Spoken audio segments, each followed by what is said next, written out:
Good afternoon. Welcome, everybody. Thank you for joining us today. And today we're talking about database management essentials. And joining us today is Di Cox. She's the second half of Di Squared. She is our resident database consultant, and she has a wealth of experience in the nonprofit field. So I'm so excited to have her here with us. Welcome, Di. Hi, Diana. Thank you so much. Okay.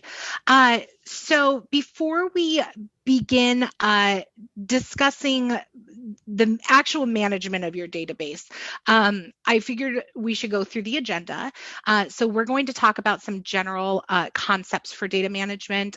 We're going to talk about recurring database management, and we're going to look at resources. So I will be in and out of Bloomerang through this. I'll go through a whole bunch of the reports, and we'll make sure that all of your questions are answered at the end. Like Diana said, either during the live or I'll follow up and answer questions afterwards. So, why use a CRM? For a nonprofit, there are three benefits of having CRM software: data consolidation, data reporting, and then targeted and effective fundraising.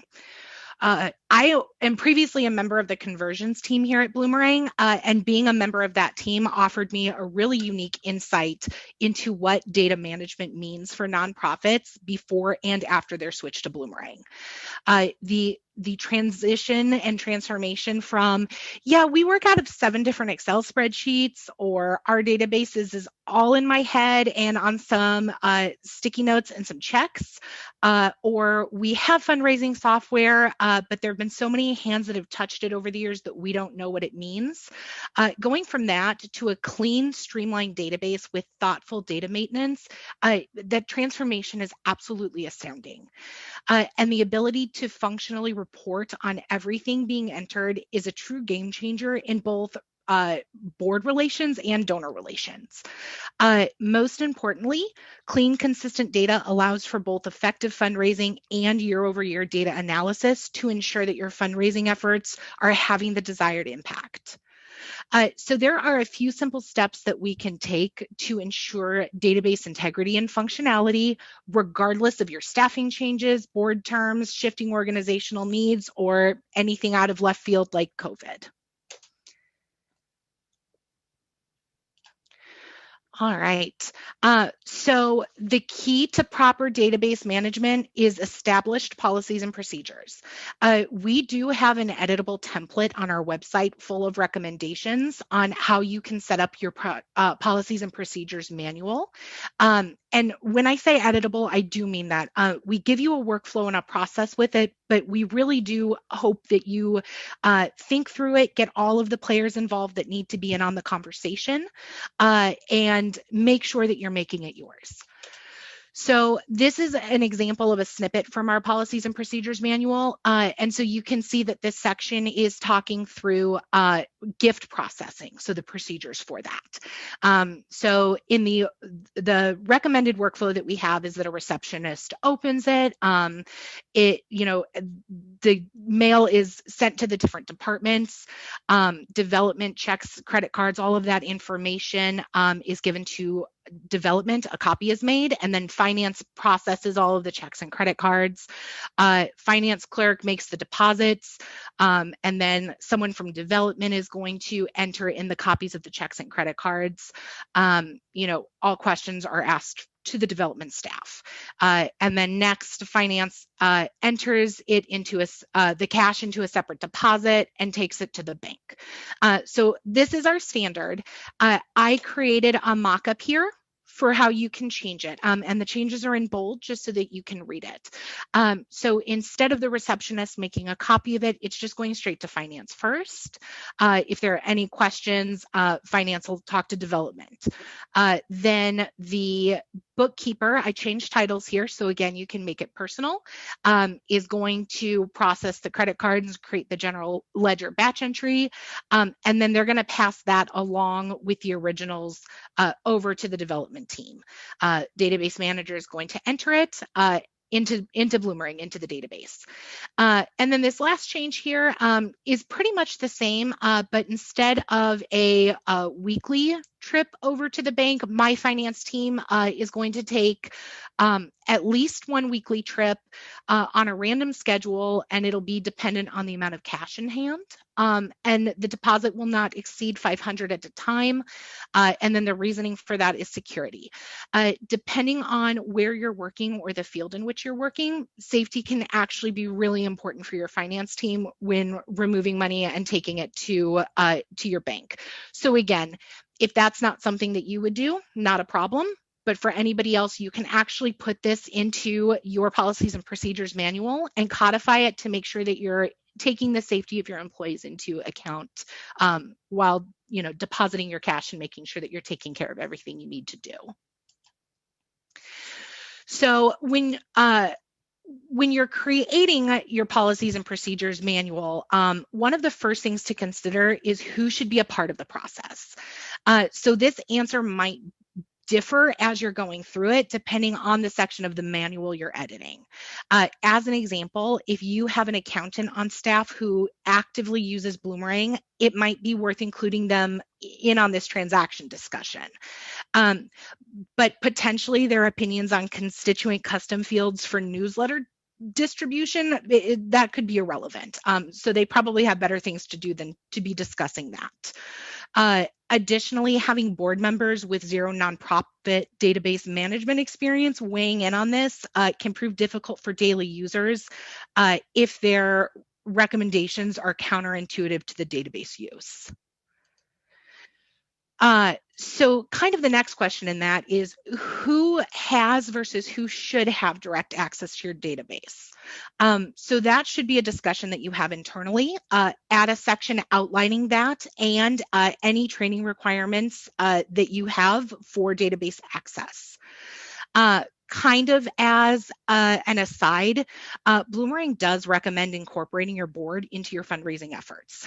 So if you have an active board who does direct fundraising for the organization, it may be worth granting them database access, especially since Bloomerang has an iOS app and we're actively working on the Android app. So it's not out of line to insist that they read the policies and procedures manual and have some basic training before they're able to have access to your database, but there's a very good argument for allowing them to. So just make sure that you're putting everything in writing and make sure that everyone is aware of what your standards are for database access. If you do not have a board that assists in fundraising, that's probably a really good conversation for your organization to start having. So once your policies and procedures are complete, it's important to integrate your established procedures into your development calendar. If you do not have a development calendar, I'll be teaching a class on how to build one this Thursday, and we do have it recorded as well. So ensuring that you're scheduling recurring database management tasks as well as an annual audit means that it will not be overlooked. All right, so recurring database management should be broken into weekly, monthly, and twice yearly tasks. And then at the end of the year, be it your fiscal year or your calendar year, do a full database audit. The easiest way to monitor and maintain accurate data is by using reports in Bloomerang. So we're going to hop in a minute and take a look at these reports, but I do kind of want to talk about them first. So weekly, there are 3 reports that I would recommend running. So your first time donor list, any reporting that you have with unacknowledged gifts from last week, and then your weekly financial reports. So your first time donor list can be pulled as a report, but it's also on your dashboard when you enter Bloomerang on your home screen. Every person on this list will need a phone call within 48 hours of their donation, and they're going to appear on that dashboard list for 7 days. After that, you can access that list through a template in Bloomerang. So you will also send them your standard acknowledgement letter that you send everybody else. But this type of donor engagement is the first step to really ensuring that your donors do not end up on Cybont or lapsed donor lists. So for your unacknowledged constituent donations, what you're doing there is verifying that the data in it is correct and that everybody is getting an acknowledgement letter in a timely manner. And having that policy established can make it really, really easy to go through high volume times. So instead of just kind of panicking, you already know that report's coming. You already know that you have that double check to make sure that everybody received an acknowledgement letter, and it can make end of year Giving Tuesday and events like a lot smoother on the development side of things. And then financial reports, of course, knowing just the amounts of money that your organization is bringing in weekly can make your weekly totals a little bit easier to maintain. And I also would recommend looking at both raised amount and revenue amount so that you know how much you brought in through pledges and recurring gifts and how much was soft credited, and then how much cash is actually in the door from your database. So I'm going to click over to the database and we'll take a look at what those reports are. All right, so this is your panel with your first-time donor calls. If you have calls listed here, there will be a button where you can see the full list. So that's the first way to access it. The second way is to come into your reports, go to Reports List, New, and then start from a template. You're going to see your newest donors list here. These are first-time donors in the last 90 days, and it's just looking at individual. So you can take off individual, and you can change this to from previous 90 days to say the previous 7 days. And that's going to give you your full list there. You can save a report from a template so that all of your filters are set up, and then you have that to run. When looking at gifts from last week that were not acknowledged, we can come in and not acknowledged last week. The filters are pretty simple. It's a transaction report. Acknowledgement status is no, and the date is last week. And we can see here that there were 3 gifts. 2 of them were soft credits and 1 was a donation. And so these are the gifts that need to be acknowledged, and listing out the type there. Make sure that everybody knows that those top 2 are not getting a receipt. They're just getting an acknowledgement thank you letter. And the government of Naboo here is going to get a receipted acknowledgement. I probably should have mentioned this before, but I'll mention it now.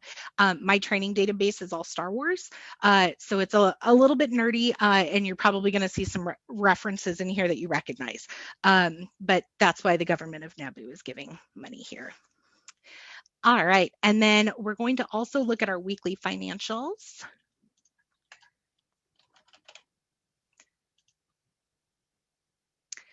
And this is just the data's last week. And as you can see, it's the same 3 here. So an argument could be made that you could break that down into just one report. The reason I recommend doing 2 different reports is that your unacknowledged list is not always the same as your full financial report. And the team that really needs to see the financial report doesn't necessarily care what the acknowledgement status is. Sometimes they do, oftentimes there's overlap.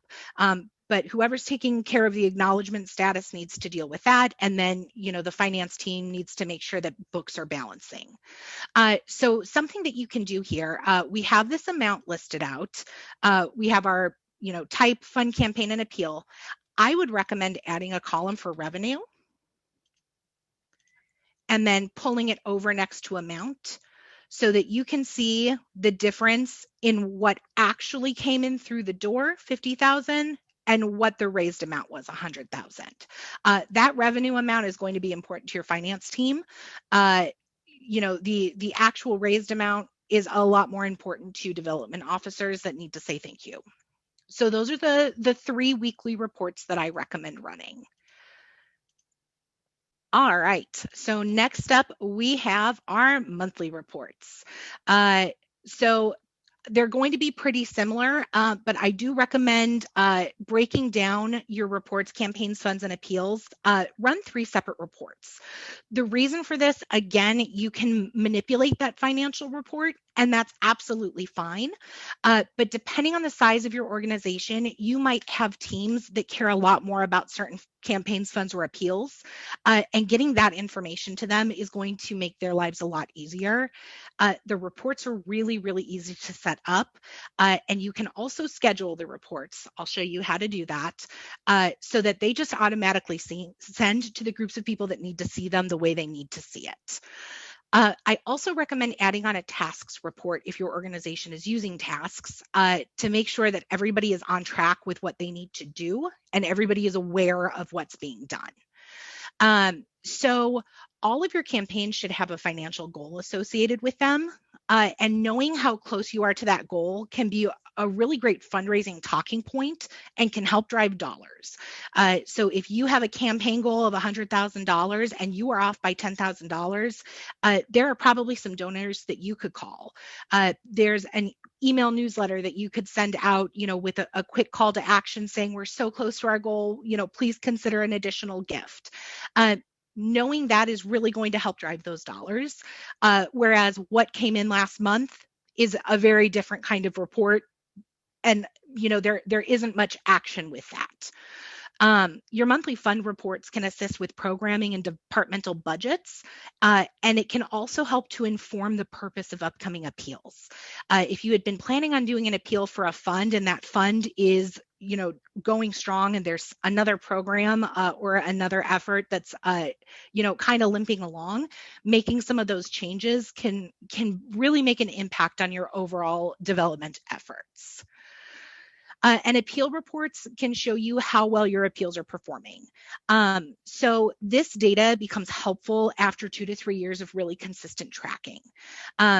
Kind of an easy example, if you do 4 appeals a year, a spring, summer, fall, and winter, and your spring appeal is making just slightly more than you're spending on paper, ink, envelope, stamps, and a mail house if you have that, your team can reevaluate the usefulness of that appeal and perhaps refocus the organizational efforts during that quarter or come up with a plan B.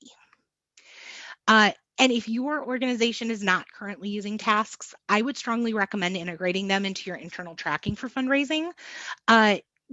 Creating that weekly task for sending out acknowledgement letters, for example, make sure that it doesn't get lost in the shuffle of everything else going on in your office. You can also set up tasks for grant management and for major donor pipeline touches to keep everybody on track and to understand what the team is doing and how it's functioning as a whole. It also does create a record of when and how contact is occurring, which can be really important if someone says, oh, I didn't see that I got a call from you. You can pull that up and show them if need be. Or, if a grantor says they didn't receive something, you have the date very readily available on when you sent that. And then you can use that data and compare it to total dollars that have been donated. And that can be really educational to see how your efforts are actually playing out in the form of dollars. So in the database, so if we look at, I didn't name it monthly. Yes, I did. There we go. So we have our monthly financials. We'll start there. Again, this is going to look really similar. You can add that revenue column in if you're passing this along to your finance team for comparison. So that way they can easily reconcile what's going on. I will also show you here how to schedule it. So if you go up to save and schedule a report, you can select the frequency. So this is a monthly report. You can select which day of the month it's coming in, and you can select what time it's hitting an inbox. You can then list out the recipients. So anybody in your database or with an email can receive these. Subject, content, and then you have the option to say if there are no results, don't send the email. Basically, this will create the export and send it for you on that schedule. And it is a dynamic report. So it'll update for you depending on what your criteria are to make sure that it is accurate information. So this one, the date is last month. That's all we have. You'll add whatever columns you need, and then you can set that to go to whoever needs to receive it. All right, so next we will look at campaigns. And the campaigns, funds, and appeals report are set up exactly the same way. So again, I'm not going to go through all of those. All it is date is last month, and then we're sorting by the type. So if you click on the column header, we can group by this column, or we can remove this grouping. Since we're looking at campaigns, we want this grouping to stay. And then it is going to tell us what the campaign is, how many gifts are in it, and list those out. It will also subtotal by amount. So we have 2 campaigns, 4 transactions, and it's subtotaled. And again, we can add a revenue field if that is something that you need.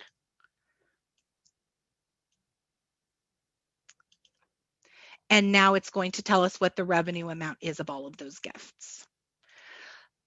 So for the funds and appeals, you'll just you'll group the columns by the fund for funds and appeal for appeals. And then again, you can schedule those and send them out to whoever needs them. And then lastly, we have the tasks. So this report is an actual task report, and the due date is last month. Again, you can change this to whatever you need. You can add any other parameters you want on it, and you can also add columns and sort by those columns and group by those columns. So as we can see here, there were 2 tasks that were due last month. It tells me all of the information on it. It's complete, and then we have the subject, the purpose, and the channel listed out there. So again, this is just a double check to make sure that everybody's doing what they need to do and your office is running like a really well-oiled machine. All right. And then biannually or by fiscal year, so basically every 6 months. There are a couple of reports that I recommend running. So the same financial reports, but just broken out with different dates, a LIBUNT report, a SciBunt report, and custom fields reports. So for your financial reports, these can be really helpful, specifically if you have an active board. Allowing them to see what's been happening at that halfway point through your financial year. And again, regardless if it's a calendar year or fiscal year, just whatever your financial year is, it can be a really great way for them to engage in fundraising activities. So I'll kind of go through these reports a little bit. A LIBUNT report, LIBUNT stands for last year, but unfortunately not this. This can be a great resource for looking at who still needs to donate in order to be counted for the donor retention wheel, and a great list for your board to work off of. So this is pretty low-hanging fruit. They gave last year. We just want to make sure that they give this year. SciBunt is some year, but unfortunately not this.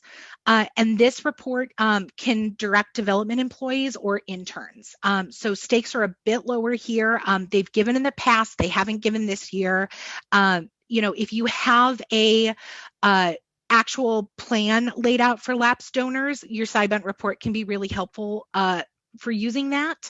If you don't have one, this might be a really good group to send some email appeals to, or kind of test the waters on different ways to connect with them and re-engage with them.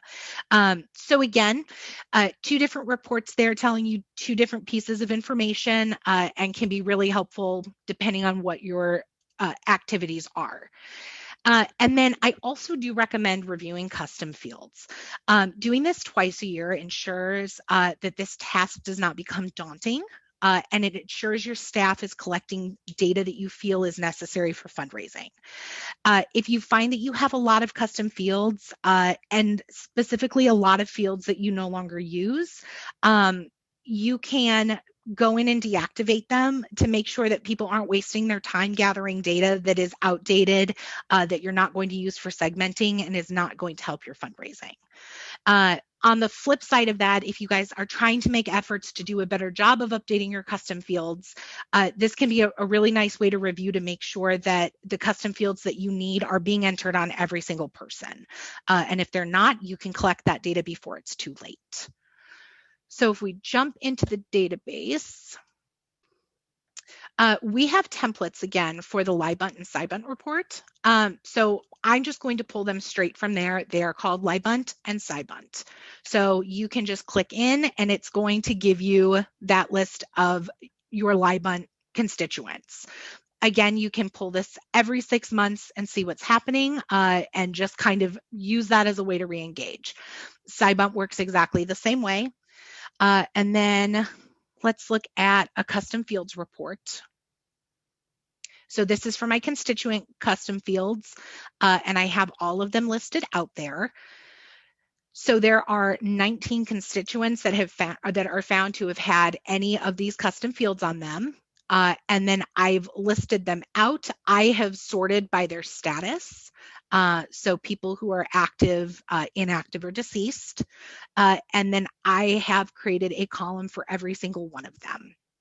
So as you go through, you can see who has attributes, who has organizational details, nicknames, call signs, board status. And this question gets asked just about every time I do a training. A call sign is the nickname pilots use when they're in the cockpit. So, in Star Wars, it's like Spectre is one of them, and then they're numbered from there, and then gold team, red team, all of that. So that's what that one means. But taking a look at this and making sure that, all of this information is updated, that it makes sense, that it's being used consistently can be really, really helpful in determining if this is a custom field that's usable. And then I have built out separate reports. I did January 1st through June 30th. I did this for last year since there's not much in my database for this year. So you can see the full financial report for that first 6 months of 2020. And again, I've broken out amount and revenue amount just as a review to make sure that everything looks right, that our campaign funds and appeals are being used consistently. As you can see, there's some appeals missing, some campaigns missing. So if those are fields that you guys use consistently on every single one, this is that good double check to go through and make sure that all of your data is in there correctly and that you have a good understanding of what your raised versus revenue amount is for the first half of the year. And then I did the same thing for the second half of the year. So July to December 31st. And again, I use 2020. So we can see that there are 26. And then again, we can do that same double check to make sure that the information is in there. I also added acknowledgement status. So again, just really good numbers to have on hand and make sure that everybody is on the same page with what is being communicated, what's being entered, and make sure that everyone knows what's actually happening with your data. All right. So then annually, I recommend doing a full database audit. So a lot of these reports are reports that your team's already running if you're running weekly, monthly, and twice a year reports. So you're just going to take that and change it to annual. So annual financials, campaigns, funds, and appeals report, total constituents report, and no activity report. I'll cover those two in a second. And then you're going to have an audit meeting and you're going to present the report. So total constituents report is just looking at the license count. So it's taking a look at the number of constituents in your database, and then you can sort that by household to make sure that you're not butting up against your license count in Bloomerang. And then a no activity report actually covers anybody with no transactions, no interactions, and no notes.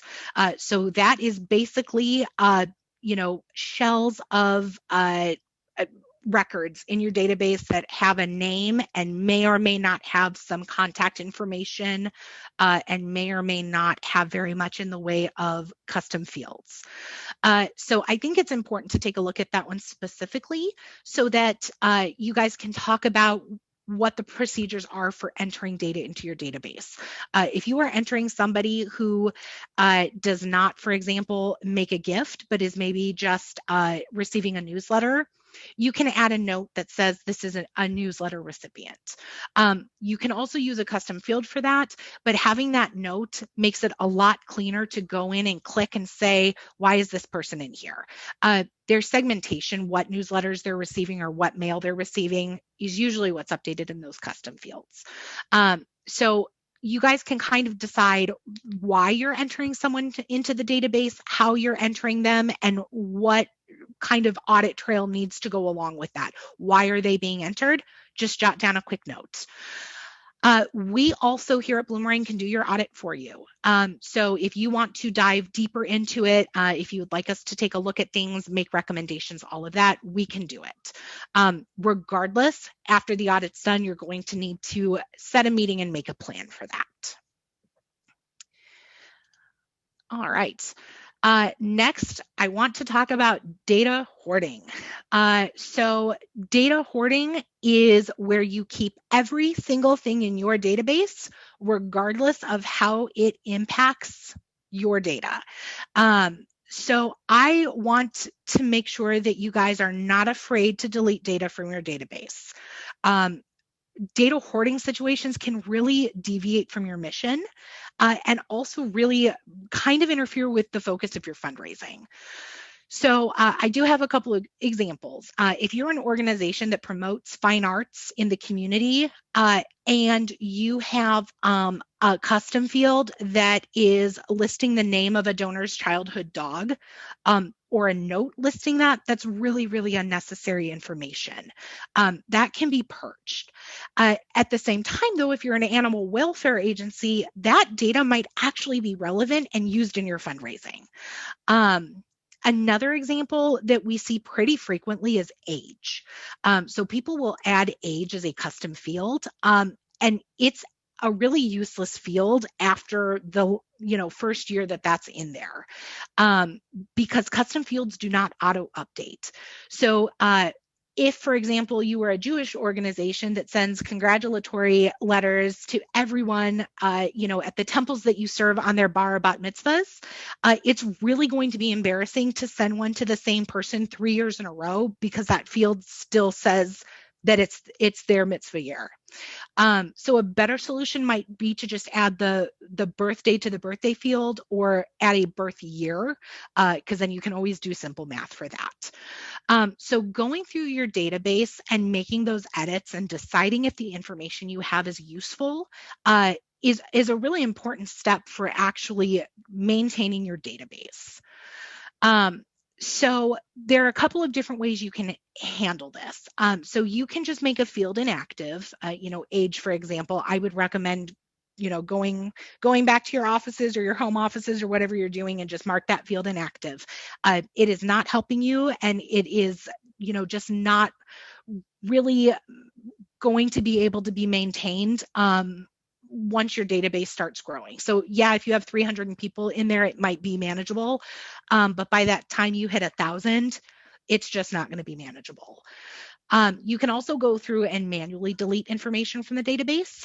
So you can, physically remove the age off of every single record, and then you can delete the field from there. You can also contact Bloomerang and discuss different cleanup options. We do have paid data services. They range in price. They start at $100 and go up from there depending on the complexity of what you want to do with it. But you can at least get a quote, and then you're making an informed decision. If you have an intern that can sit down and delete 1,000 things manually from records, great. But is that necessarily the best use of the time in a 3-man office? So make sure that the information you're gathering and collecting is important and usable and actually working for you as an organization. And for anybody who is really freaked out about deleting data out of your database, the data can always be exported to an Excel spreadsheet as an archive, and then you have that as a backup. But you can remove any old data that's not helping your fundraising efforts. All right, and Bloomerang does offer a number of resources for helping you to achieve all of your database management goals. So our support team is a huge asset. You can do chat or email support for free. And if you have phone support, you can, of course, call in, but you can ask them questions. They can help you run a database export if you decide you need that. They can explain to you how to build any of these reports. They can make sure that you've gone in and you've set things up correctly so that you have that report list that can be used weekly, monthly, every 6 months, annually. We also have the knowledge base and recorded academy classes. So you can go in and take a look at what resources we have there for you. We have a list of live academy classes on our website that you can sign up for. We also do have that template of the data policies and procedures document so that you can take that and you're not trying to start from scratch. And then I've listed a couple of additional services. So we do have data enhancement services. We have database audits. We also have data services to do things like mass deletes, that sort of thing. All right.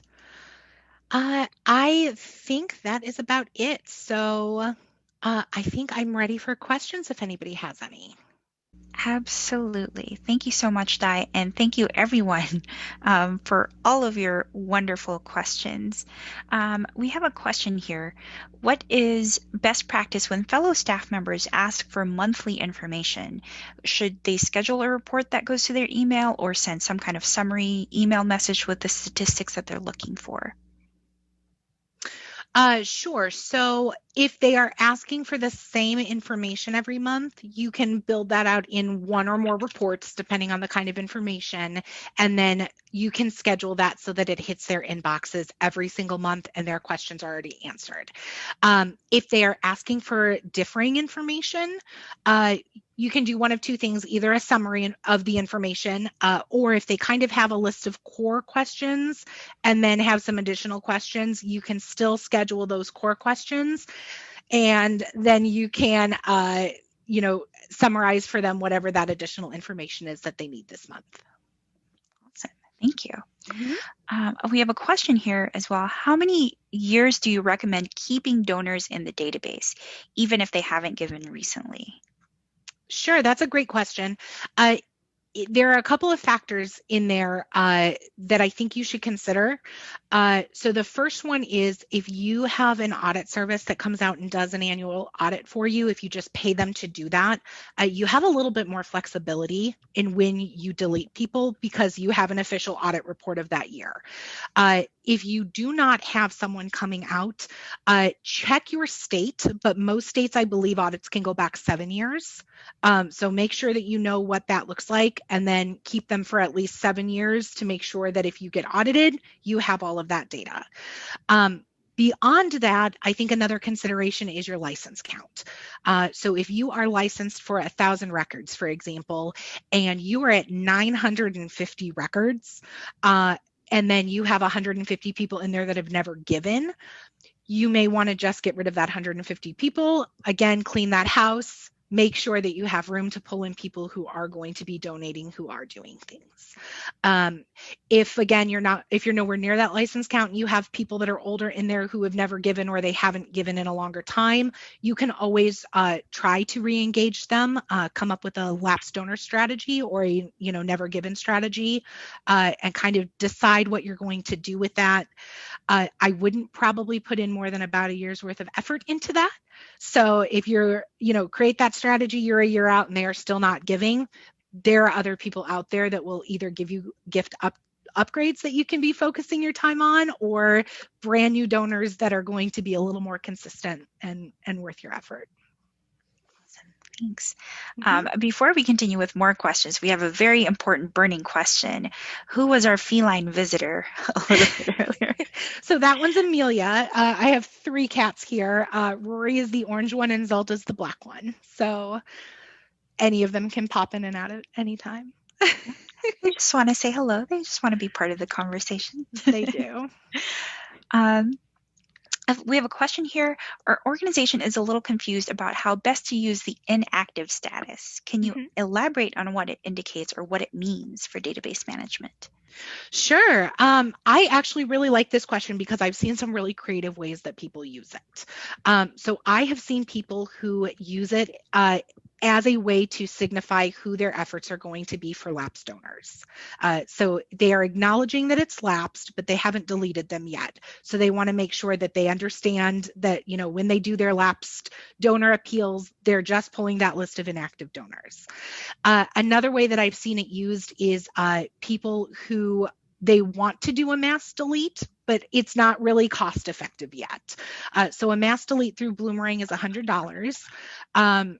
And I'm sure another question that's about to pop in is, why do we charge for a mass delete? And I will tell you why. So the reason we charge for a mass delete is because $100 is just enough money at most nonprofits that it has to clear somebody's desk. So somebody has to approve that. And that can make sure that we don't have any rogue development members who just decide that this list is no longer relevant and this whole group of people can be deleted. If that were to happen and somebody noticed it 3 weeks later, our options at Bloomerang are to do a rollback to the date that was done, and then you lose all of the data that's been entered since then. Or you can manually rebuild that process from that group from scratch from whatever data you can remember. So again, it makes sure that there's at least 2 people at the organization that are making this decision to delete this group of people. So if you decide, hey, we have like 50 people, but we don't want to spend $100, that's $200 per record, start marking people as inactive. And then once you decide that's cost effective to do that mass delete, again, that's going to be different for every organization, and take your license count into account when you're making that decision. But generally, we recommend for your mass delete, have at least 100 people. So if you start marking them, then once you've hit 100 people, you know that you're good to go on that. Cool. What other questions? We have 2 questions here around households. Okay. What's the best practice regarding the use of households? One organization here says they have not consistently set constituents up as part of a household, and that is not how they've seen data managed in their past roles with other organizations. Another question around household here is, if the wife is separate or a spouse is separate, is a separate constituent rather, but has never given, should they still have a profile in the database? Sure. So I'll try to keep this question kind of concise. So with your householding, the benefit of householding in Bloomerang is that your 2 partners, so each half of that household, and children. So for schools, for example, oftentimes we'll see children as part of the mix. If you put them all in one household, they count as one license. So it could be 4 people, parents and 2 kids, and now they're just counting as one towards your license count instead of 4 separate individuals. So that's the benefit of doing it. And for people who aren't doing it consistently, get people householded, and then you have more room in your database. So that's kind of step 1. Step 2 is we recommend keeping separate records to make sure that each half of the household or each part of the household is treated as their own independent person in that database. A really good example of that is for volunteering. So let's say that I'm a doctor and my spouse is the one who always writes the check. All of the money is going to be on my spouse's record. But if your nonprofit is doing a 5K and is going to have a medical tent, being able to keep separate data on me from my spouse can be really helpful. If you have that my profession is a doctor and that I'm interested in volunteering, you can then quickly pull that list of people up and send an email to your potential volunteers to say, hey, is anyone willing to volunteer in our medical tent? My spouse might be an absolute delight, but not going to be helpful in that medical tent. So being able to treat me as a potential volunteer or a potential X, whatever that is, separate from whatever your relationship is with my partner, make sure that you have a more robust database and that you're engaging everybody in the most appropriate way for them. Wonderful. Thank you. Mm-hmm. We have so many wonderful questions here. I already think we won't be able to go through all of them, but I just want to assure everyone that we will follow up with every single one that we don't get to answer live today. This is an interesting question. Could you talk about the types of access the different users have and the type of training that might be important for different levels? Sure. So in Bloomerang, there are 3 levels. And actually, I will share my screen so that I can show everybody how to get to this. Give me 1 second here. And I'm on 2 monitors, so give me 2 seconds. Can you guys see my database? I can see your screen. Perfect. Okay. So if you come down here to the settings cog and then view all settings and then go to users, this is the full list of everybody who has access to your database. So if you click into somebody, so we'll click into Leia here, this is where we find a whole bunch of information. So we can reset passwords, resend validation emails if they've never validated it, totally okay.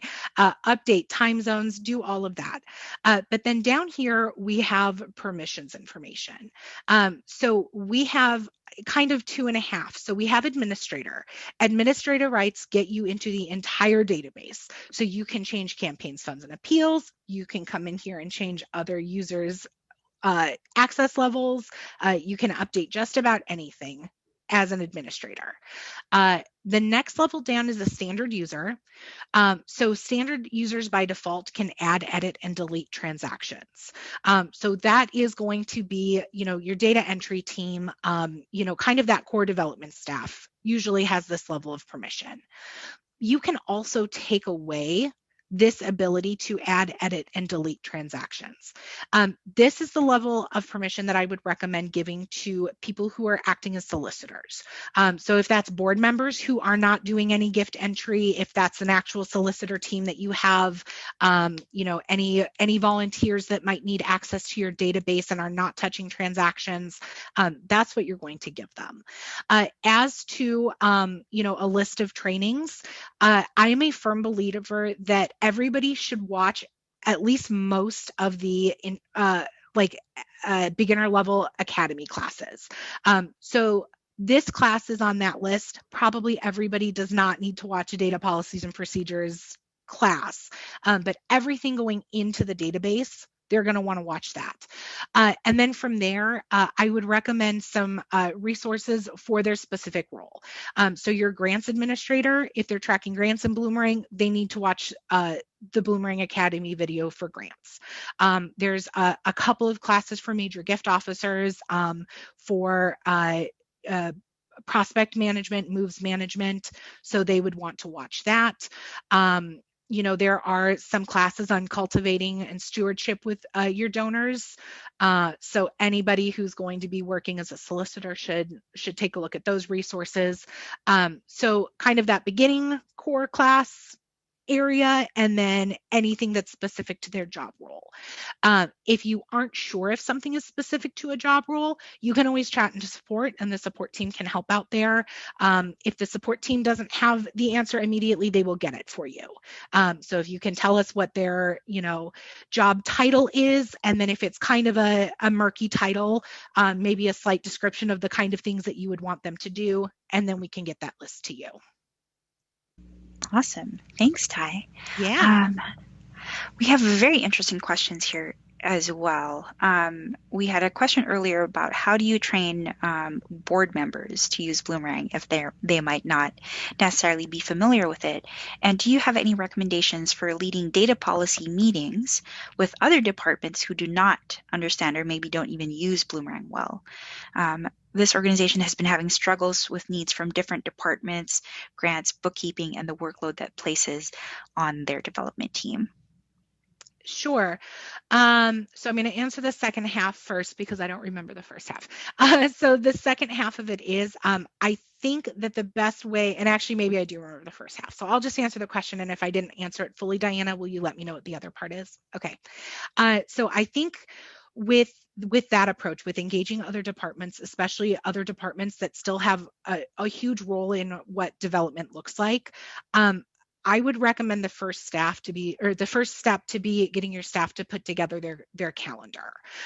So your development team would create their calendar, leadership team have a calendar, your grants team setting up their calendar, communications teams, any other teams that have, dates where they have to have things set up, planning out for events, retreats, anything else that you have. And then of course, grants are its own beast. But all of that grant information, get them to build out those calendars and then consolidate it down into your annual calendar for your development efforts.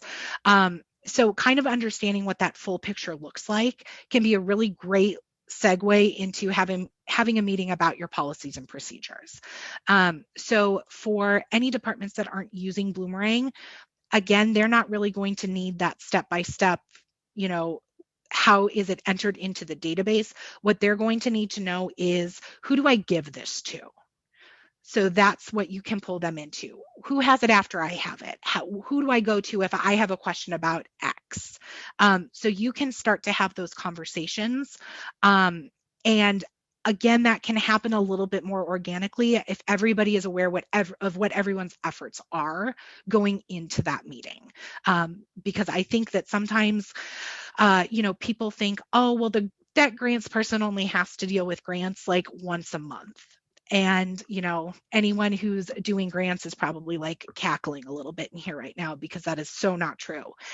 So understanding what your grants person actually does and when they're super busy and what that whole process looks like, can help inform that conversation of, well, what do I do if I need to get you some information? How's it best for you to receive that information? Is it a scheduled report that I'm sending you? Is it something that I'm leaving on your desk? Like, how do you need that?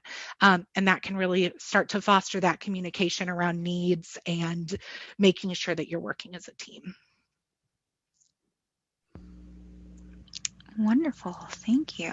Mm-hmm. The first part to that question was, I know we gave a list of kind of suggested trainings that people can watch based on their user level, but do you have any suggestions on how to get a board member up to speed on Bloomerang? Sorry, yep, the board conversation.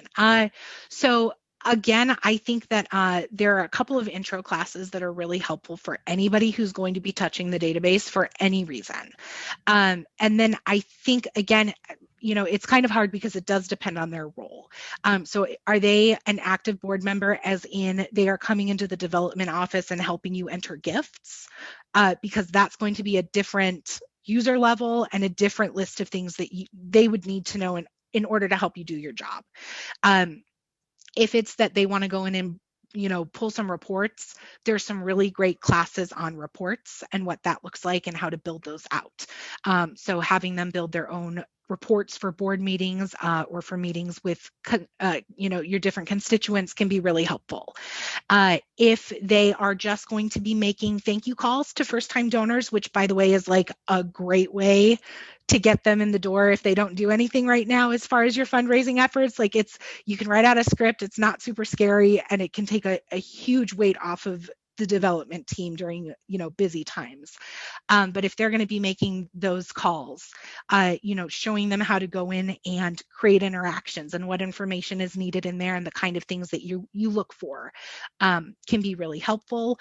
And then also potentially showing them how to update things like constituent codes if they get a piece of information on those first-time donor calls. That'll be really helpful for the rest of the team to know about that person. So again, it kind of depends on your strategy, but we have the resources for it, so we can absolutely help out. Awesome, thank you. Mm-hmm. Again, lots of great questions. We have one here. We've had differing opinions in my organization about how gifts from donor-advised funds are entered. What is considered best practice? Should it be entered under the giving org because they wrote the check? Should it be on the constituent? How should that be handled? Sure. So best practice is to put it on the giving org and then soft credit the individual or individuals that were part of that donor advised fund. Awesome. Thank you. Yeah. And I will also say that's really another reason that it can be important to take a look at amount versus raised. So that revenue amount versus that raised amount. And I'm sorry, I did misspeak there. So amount versus revenue, to take a look at what has come in as actual cash in the door, but then also who's being soft credited. Donor advised funds is a perfect example to say this organization gave, but it was because of this person that they gave. So that can be helpful. You can also set up a transaction custom field. Some people will specify that the gift is a donor advised fund. Sometimes that through the name, sometimes it's a little unclear. But then again, you can quickly pull that report of gifts that have been given through the donor advised funds and their soft credits, and so that you can make sure that you're absolutely appropriately thanking those people for giving through their DAF. Wonderful. We do have some questions around soft credits, but we're right at 3:30, so I will make sure to send a follow-up email to the people asking about that. Thank you everyone for so much for all of your wonderful questions. This is amazing. We always love it when we get a lot of questions because we want to deliver content that's relevant to you, and we want everyone to learn from each other. So, and we do that by answering those questions. So thank you very much, everyone. Any final thoughts on database management, Di? Just, it's a ongoing, consistent undertaking, but it is so important, and it really can impact all of your fundraising efforts so significantly that it's worth your time. Absolutely. Thank you again so much, Di, for all of that wonderful content. Thank you, everyone, for being with us today, and we hope you have a great rest of your day. Bye. Bye.